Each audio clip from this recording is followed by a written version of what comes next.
National insurance company limited की तरफ से असिस्टेंट की भर्ती का एक विज्ञापन जारी किया गया है। 500 पदों पर ये भर्तियां होनी हैं। दोस्तों नमस्कार, आप देख रहे हैं ज़ीरो पीरियड। आज हम लोग नेशनल इंश्योरेंस की एक रिक्रूटमेंट नोटिफिकेशन की बात करेंगे। इस नोटिफिकेशन में आप ऑनलाइन रजिस्ट्रेशन कर पाएंगे 24 अक्टूबर से, और इसके लिए लास्ट डेट जो होगी वो 11 नवंबर होगी। मतलब 24/10 से लेकर के आप 11/11 तक अपना आवेदन सबमिट कर पाएंगे ऑनलाइन मोड में। अब इसके लिए आप अगर पेमेंट जो करेंगे फ़ीस की, उसके लिए भी यही डेडलाइन है, यही टाइमलाइन है।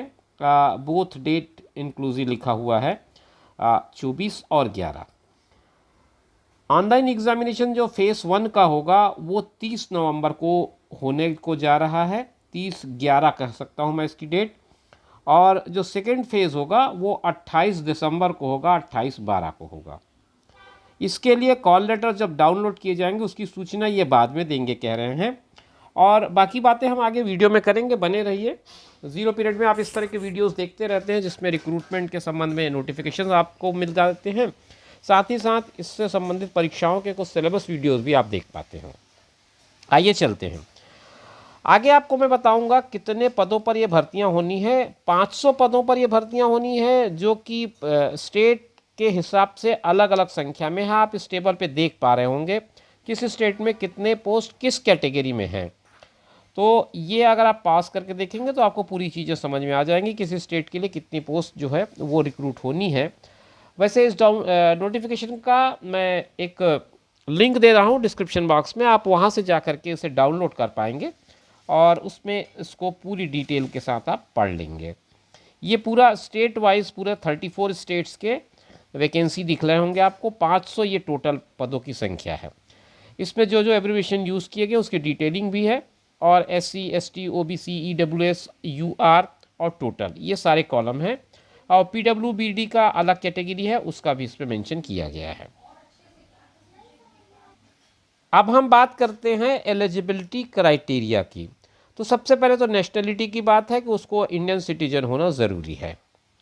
एज की बात करें तो एज में आपको 21 से 30 का एज लिमिट बताया है, और कुछ रिलैक्सेशन जो होने हैं वो SC ST OBCs के लिए, क्रीमी लेयर्स के लिए, बेंचमार्क डिसेबिलिटी के कैंडिडेट्स के लिए, एक्स सर्विसमैन के लिए, विडोज़ के लिए, और existing employ of the company के लिए। इन सब के लिए अलग अलग रिलैक्सेशन है, वो इस टेबल में आपको मिल जाएंगे।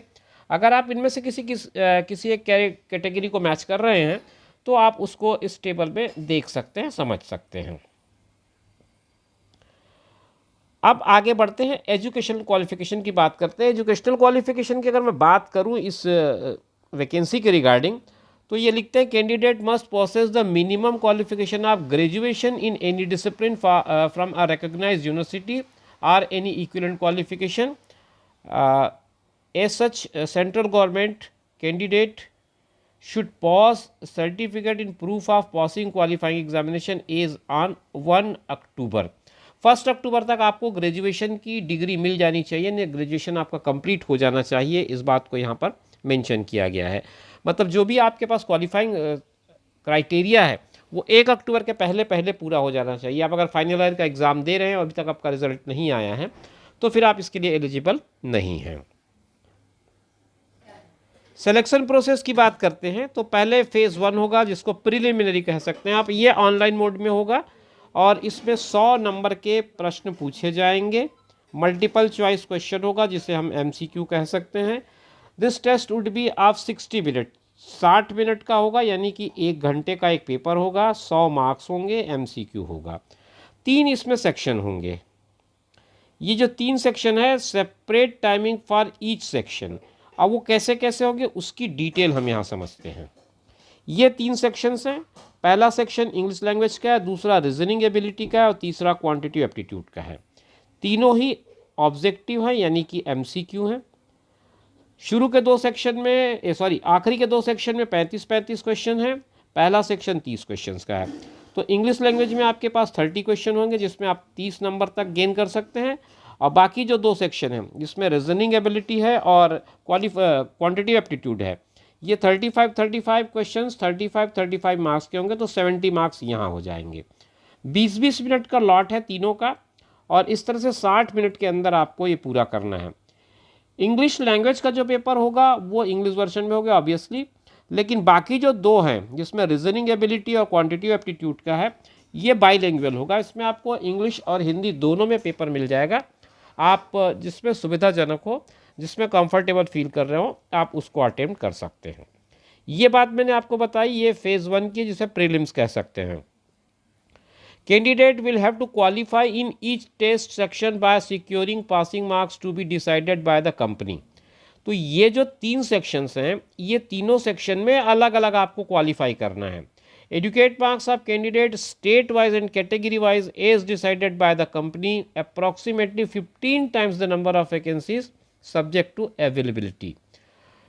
इसके जो कट ऑफ होंगे, जो मिनिमम क्वालिफाइंग होगा, वो एरिया और पोस्ट के हिसाब से डिसाइड किया जाएगा, और फिर उसके 15 टाइम्स को क्वालिफाई करके फेज़ 2 के लिए यानी कि मेंस के लिए भेजा जाएगा।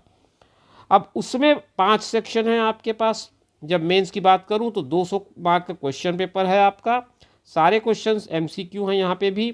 पहला टेस्ट ऑफ रीजनिंग है, फिर इंग्लिश लैंग्वेज है, फिर न्यूमेरिकल एबिलिटी, फिर जनरल नॉलेज, फिर कंप्यूटर नॉलेज। इस तरह से 200 नंबर का है, और सारे सेक्शन 40-40-40 नंबर के हैं। सब में 40-40-40 क्वेश्चन होंगे, और लैंग्वेज के पेपर को छोड़ दें तो बाकी सारे पेपर बाईलिंगुअल होंगे। तो आप दोनों में से जिसमें कंफर्टेबल होंगे आप उसको अटेम्प्ट कर सकते हैं। 30-30 मिनट का एक सेक्शन है, शुरू से पहला, दूसरा और तीसरा, जबकि आखिर के 2 सेक्शन जो हैं जनरल नॉलेज और कंप्यूटर नॉलेज का, वो 15-15 मिनट के हैं। तो 120 मिनट यानी कि 2 घंटे का ये मेंस का पेपर आपका होने वाला है। तो ये कंप्लीट नॉलेज मैंने आपको समझाया मेंस एग्जामिनेशन का। और इसमें अब जो मेंस एग्जामिनेशन होगा, मिनिमम टोटल स्कोर आपको लेना पड़ेगा। The question except for the test of English language will be available in English and Hindi. तो मैंने वो पहले ही आपको बता दिया है। तो मुख्य बातें इसमें आ गई हैं। आपको अगर और डिटेल समझना है तो इसे डाउनलोड तो आप कर ही रहे हैं, एक बार बड़े आराम से इसको समझने का प्रयास कर लीजिए। एक और महत्वपूर्ण बात ये पॉइंट 7 में लिखा है, candidate short listed in the online main examination will subsequently be called for regional language test.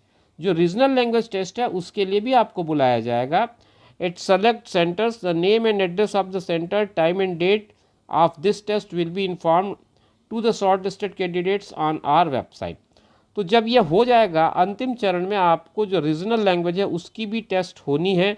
The regional language test will be of qualifying nature only, no scores will be allotted for the same.